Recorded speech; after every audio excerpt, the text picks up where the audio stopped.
Welcome to Rams and vibes.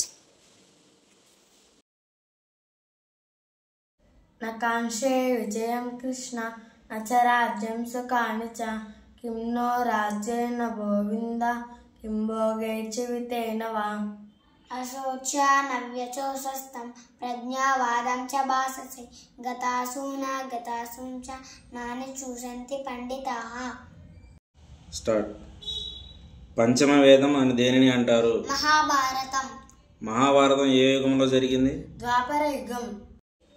Mahabharatam అసలు పేరేమిటి? జయ సంహిత. సత్యవతికి ఎంతమంది కుమారులు? 3 కుమారులు. వ్యాసుడు, విచిత్ర వీరుడు, చిత్రాంగదుడు. భీష్ముడిని చంపటం కోసం శిఖండిగా జన్మించినది ఎవరు? అంబ. భీష్ముడి గురువు ఎవరు? పరశురాముడు. ద్రౌపది ఎలా పుట్టింది? యజ్ఞకుండం. ద్రౌపది తండ్రి ఎవరు? ద్రుపదుడు. భీముడికి దుర్యోధనుడికి గదాయుద్ధం నేర్పించిన గురువు ఎవరు? బలరాముడు. అర్జునుడికి గాంధీవాన్ని ప్రసాదించినది ఎవరు? అగ్నిదేవుడు. Thank you for watching. Please subscribe.